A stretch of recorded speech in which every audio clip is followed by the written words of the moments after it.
This episode brought to you by the Pirated Broadcast Network. Was produced in order to destroy the cities of the now fighting elite priests. The Indian national epic, the Mahabharata, is widely known. It tells of wars. For example, in the 5th book of the Mahabharata, it tells of a god who was called Gurkha. And this Gurkha has thrown a single lightning bolt onto the threesome city. Then it was described in detail how the elephants stumbled around in circles, their skin hanging off them. They roared, people screamed, birds fell out of the sky, warriors tore off their armor and jumped into the water. It is clearly said that everything was surrounded by a deadly breeze, and even the unborn children in the womb died. And this is a case out of Indian mythology where definitely a bomb had been dropped, because all the symptoms have been described so precisely. Up to the Great Blow, several large cities ruled. One of them was Urd on the plain of the Taklamakan Desert between Tibet and China. Poseidon, a metropolis, now lie on the bottom of the ocean. The golden cities on the banks of Lake Titicaca, the Empire of Tula in the far north, as well as many other mysterious and lost cities, which we now know from our legends date from this time.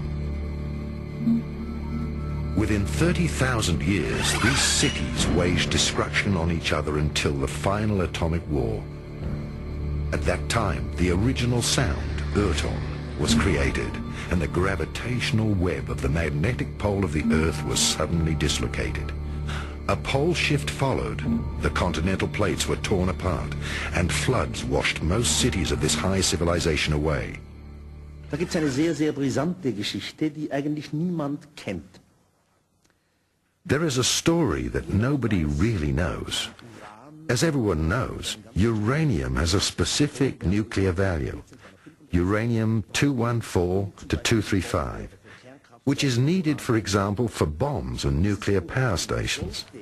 And this uranium must always be kept within a certain limit of radiation.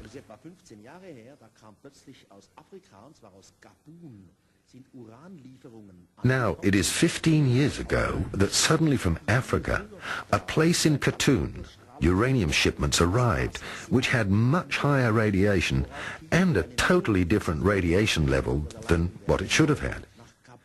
As a result, many physicists under the leadership of the UNO went to Khartoum, to this particular mine where the uranium came from. What did they find? It's hard to believe. A huge depot of obviously melted uranium elements. The UNO published 2 big books about it. Approximately 100 scientists are involved. They're arguing, how is it possible? In a natural way, the melting of the nucleus is impossible, but still it happened. Officially now it is kept secret. For me, this is rather a clue that a long time ago, perhaps 50 to 100,000 years ago, someone did work with uranium, used it, melted it, and created a depot.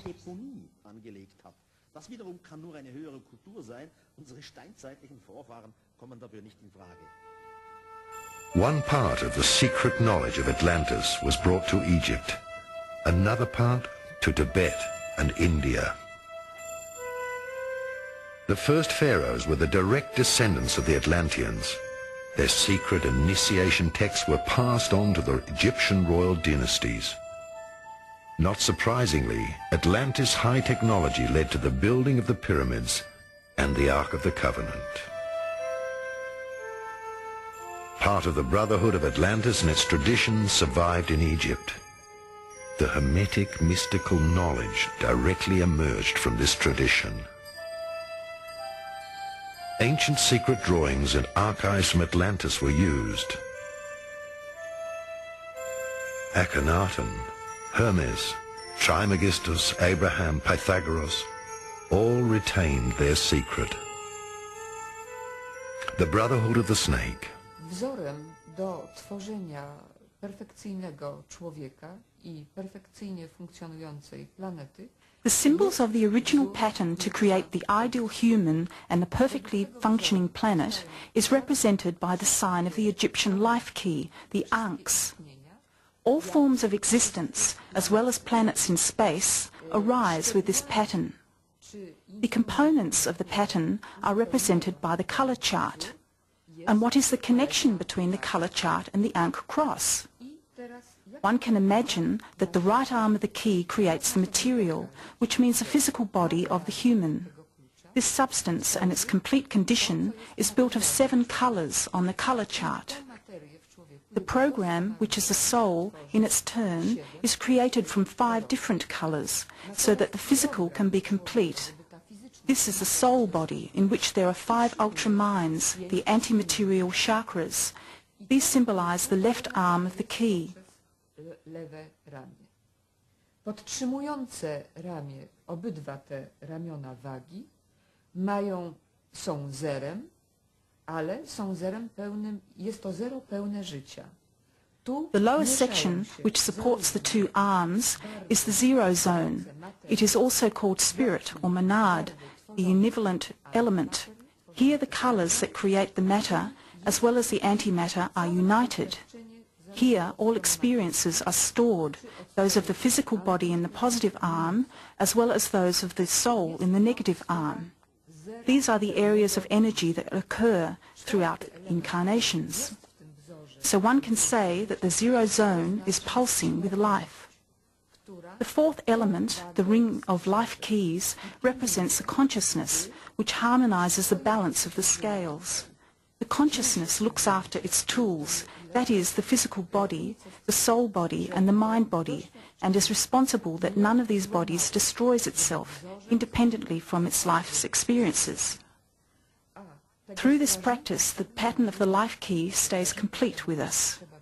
This role of consciousness was indispensable, especially on Earth, because here one constantly tries to change the meaning of the 12 colours. Man has constantly tried to manipulate the laws. This, nevertheless, was the price to pay for universalizing the body. Żeby zuniwersalizować ciało.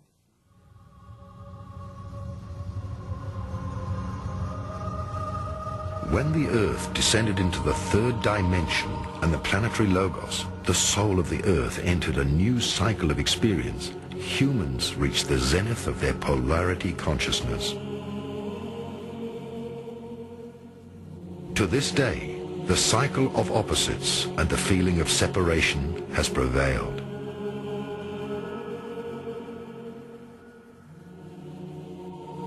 One could say that when Atlantis and its continents sank, the Earth left the 4th and 5th dimensions to enter the realm of the 3-dimensional material structure. With the fall in the 3rd dimension, the remaining human race lost consciousness of the oneness of all things. Polarity awareness took over, and instead of harmony, more and more opposites entered the consciousness and the actions of human beings. Even the elite priesthood was affected, and they dogmatically defended their truths. 2 major brotherhoods arose on Earth, both influenced by Shambhala and Agartha. Together they are called the Brotherhood of the Snake. Shambhala was the seat of the evocation of the Masters of Wisdom. Agartha was the seat of the invocation of the Masters of Wisdom. Together, they embodied the universal polarity of opposites. In the outer world, each brotherhood held the other one to be the Dark Brotherhood, the Black Magicians. The battle between the polarities of the brotherhoods took place over an incredibly long period and reached its